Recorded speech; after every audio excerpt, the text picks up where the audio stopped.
These hot summer days have us all spending more time outside. And for me, the only thing worse than the heat are the bugs. But am I thinking about our local insects all wrong?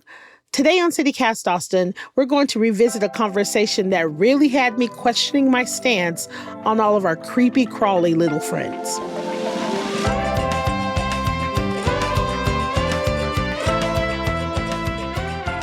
It's Wednesday, June 25th.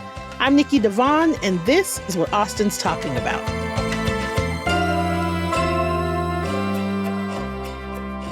I am here today with Lizzie Brown, an entomologist. Hello. Hello. So we are going to talk a little bit today about kind of my simultaneous favorite and least favorite thing, and that is bugs.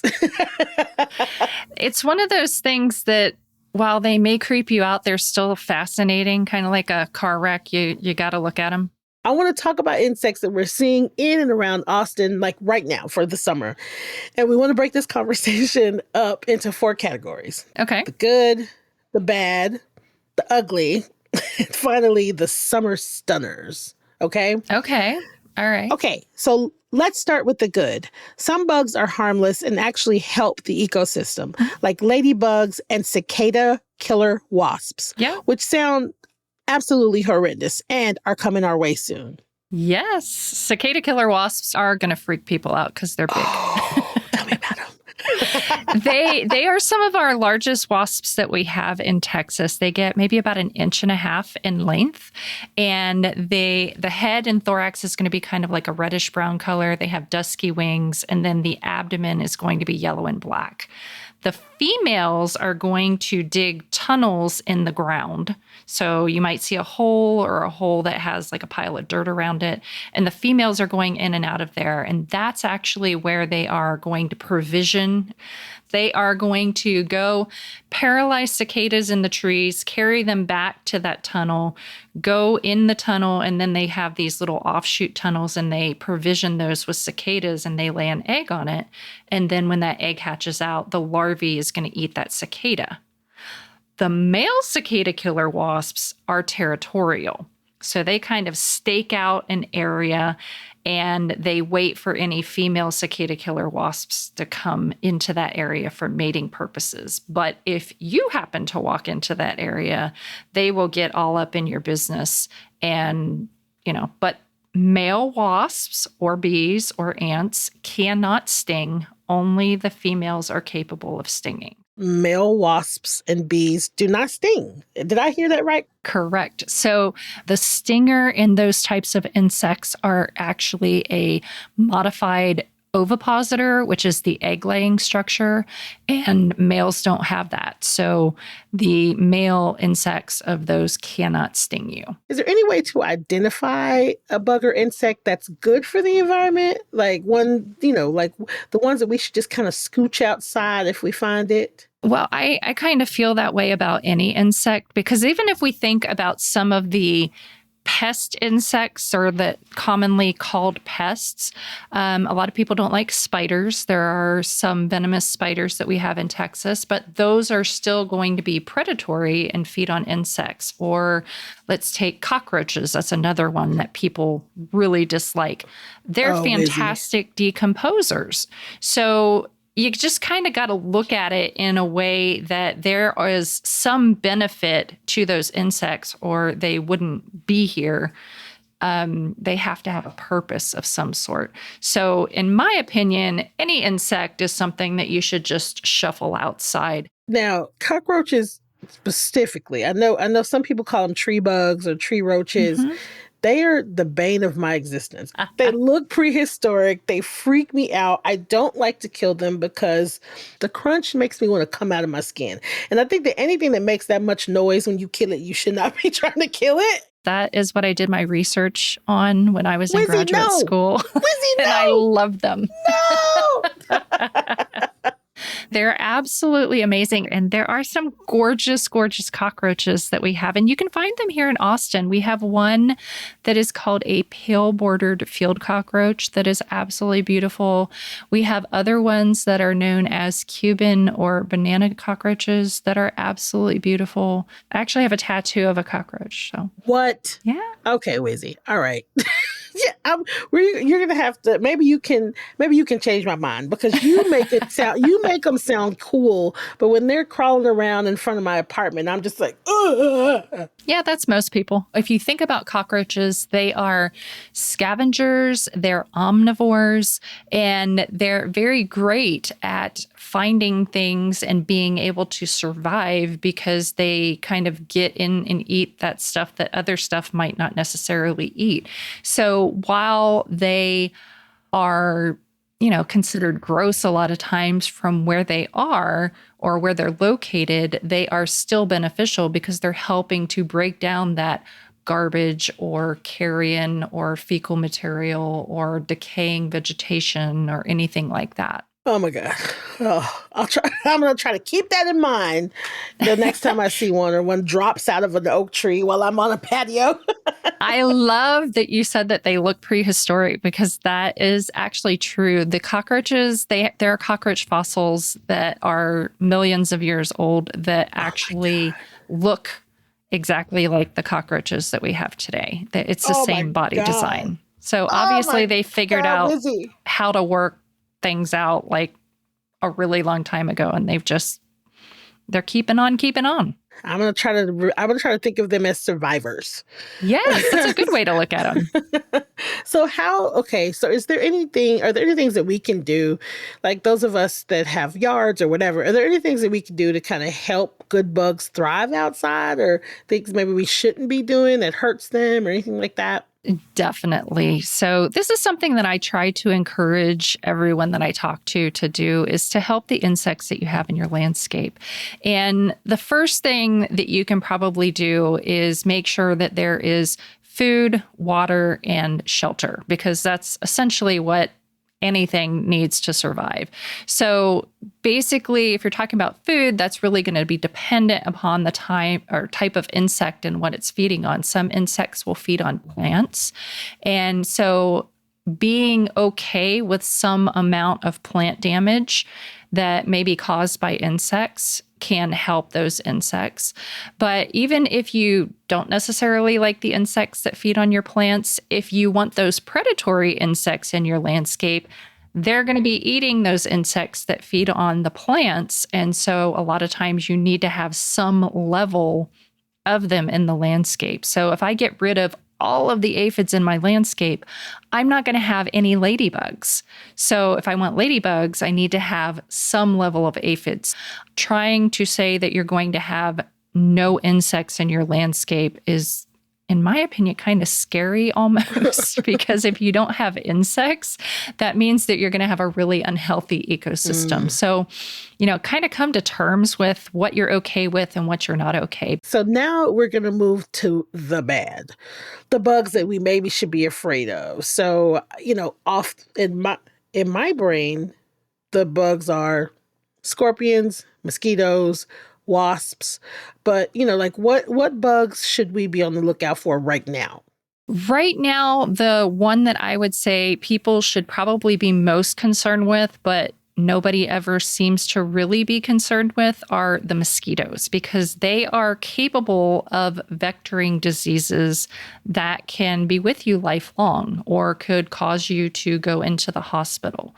So making sure that you are emptying any standing water that you might have around the landscape. And this could be small amounts. It doesn't take a lot to have those mosquitoes lay their eggs in that standing water. The other thing that you need to be aware of when you're outside with mosquitoes is protecting yourself from those adult mosquitoes. Both adult female and male mosquitoes feed on nectar. That is their energy source.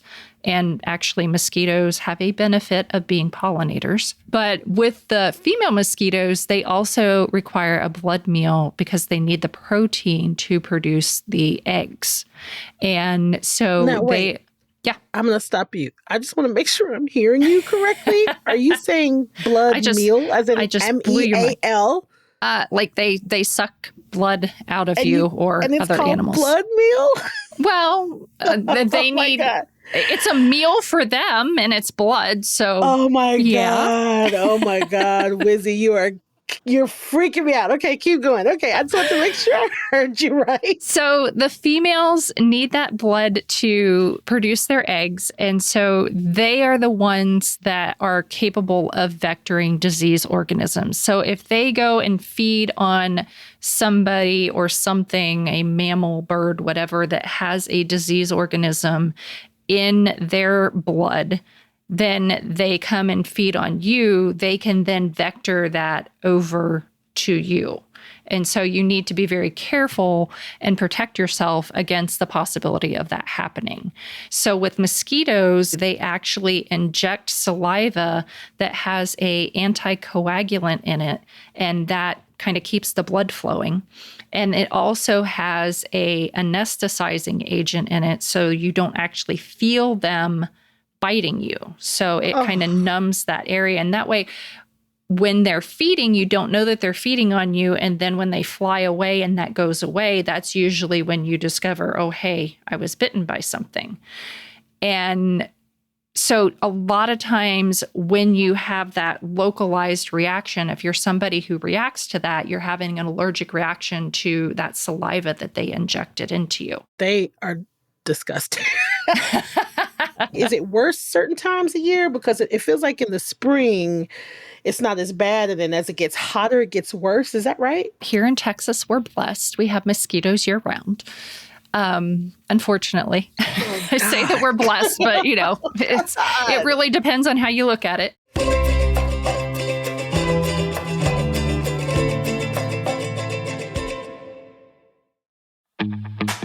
What do former President Lyndon B. Johnson and the movie Jaws, yes, that Jaws, have in common?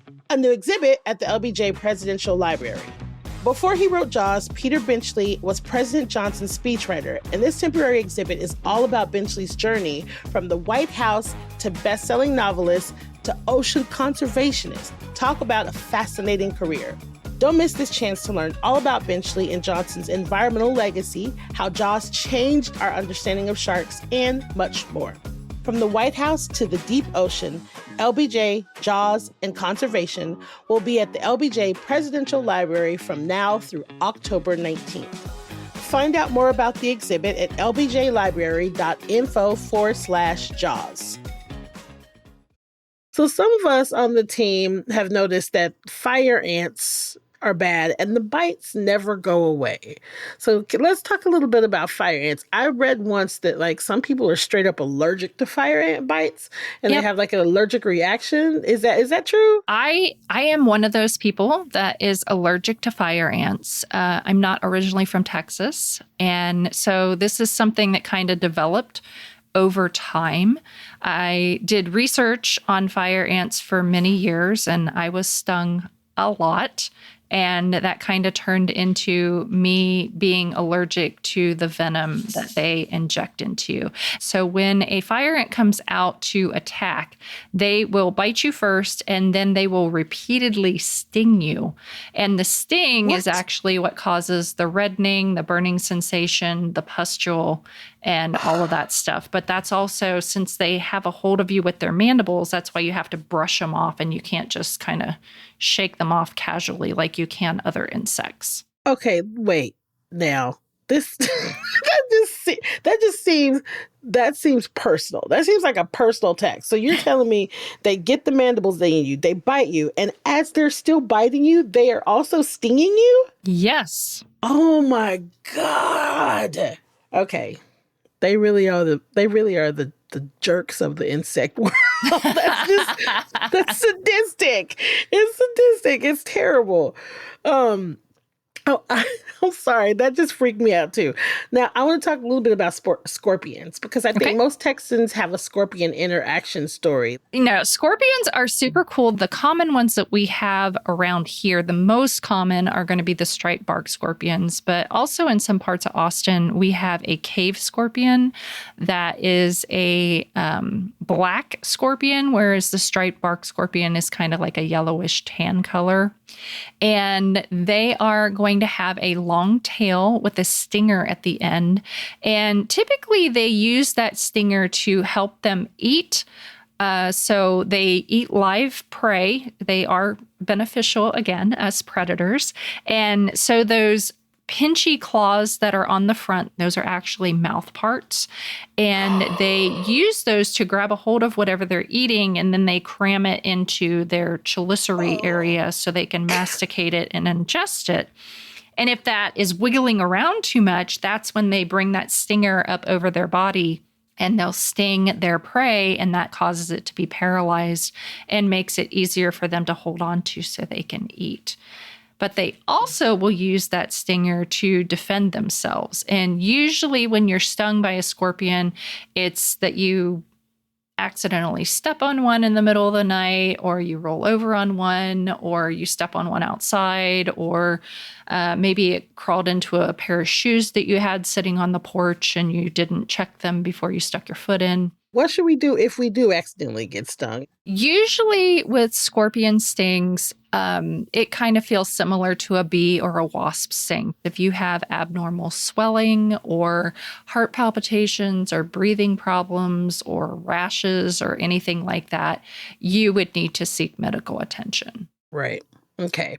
So now we're going to move over to the ugly, the creepy or scary looking insects that we're seeing right now that are perceived as ugly or creepy, but they actually really aren't that bad. Like when I think about this, I always think about tarantulas.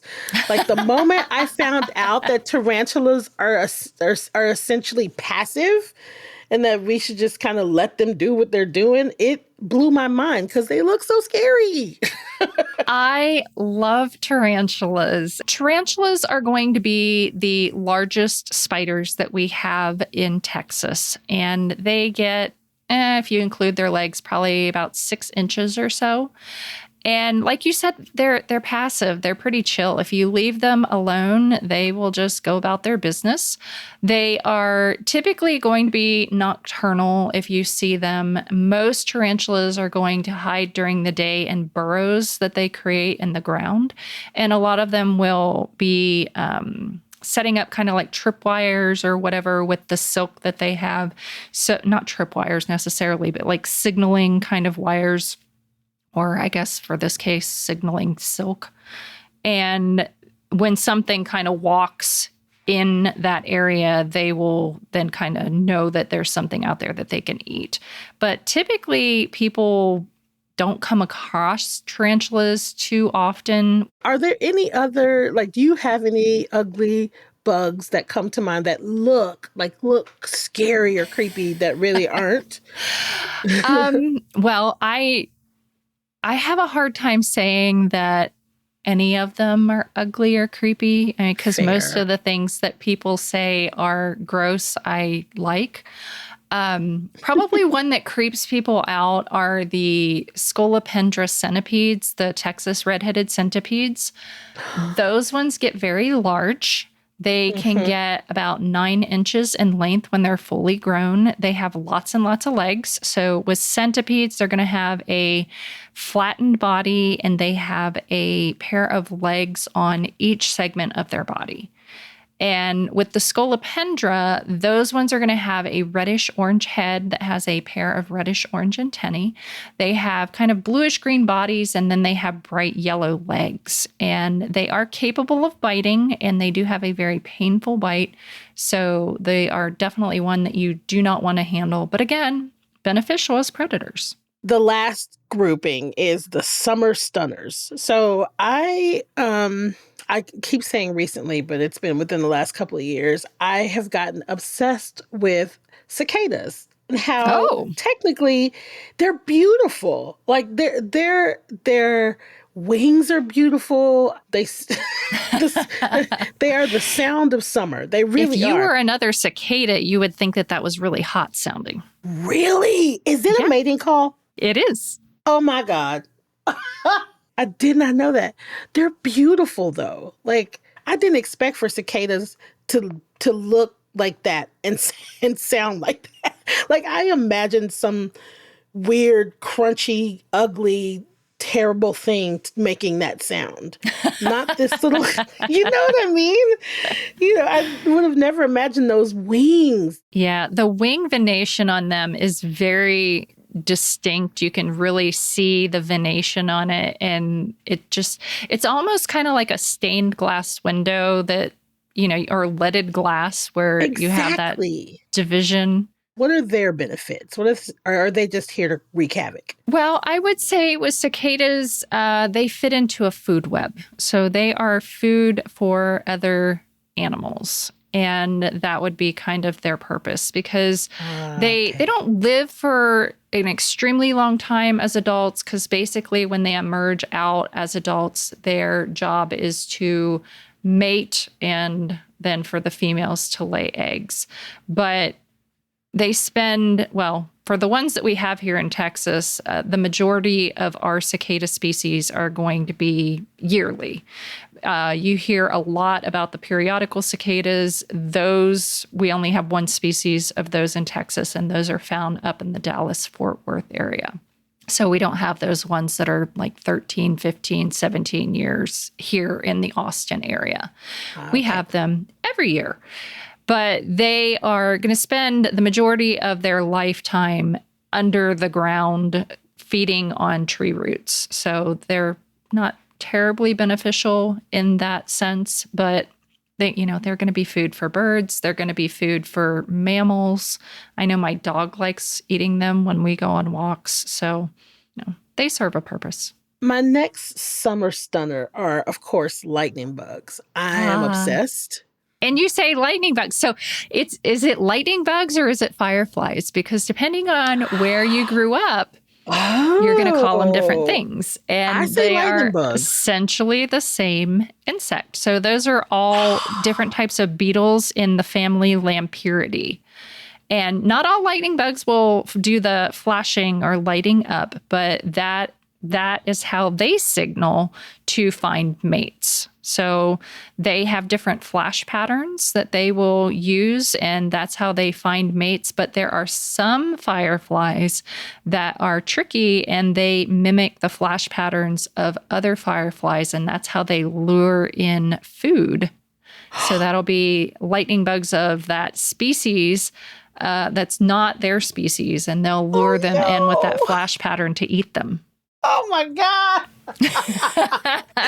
Food is food. That just brought up an entirely different mental image in my head that is the stuff of nightmares. Thank you so much for talking with me about these like savage, heartless, amazing wonderful creatures that live among us. Thank you for being here. I appreciate it. You are very welcome. Thank you. This has been awesome. I'm still creeped out, but it's been awesome. I'm going to have nightmares tonight now. Oh, man. Before we go, I have a little midweek mood boost for y'all. Late Sunday night, Governor Greg Abbott vetoed that contentious state ban on THC products, and then shortly after called a special legislative session asking lawmakers to instead strictly regulate the substance. It came just minutes before the veto deadline, and it keeps the Texas hemp industry alive for now, and it also probably pissed off Lieutenant Governor Dan Patrick. Abbott had remained quiet about the issue throughout the legislative session and rejected the measure amid immense political pressure from both sides of the aisle.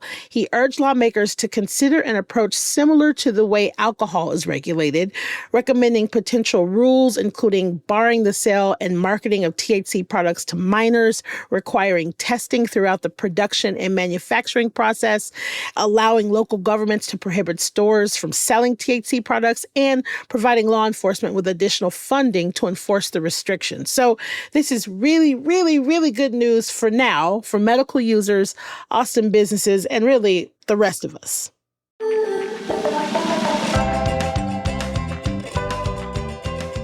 That's all for today here on CityCast Austin. You can find links to Wizzy's work in our show notes. If you enjoyed the show, why not tell a friend, rate the show, leave us a review, and of course, subscribe to our Hey Austin newsletter. We'll be back tomorrow morning with more news from around the city. Bye, y'all.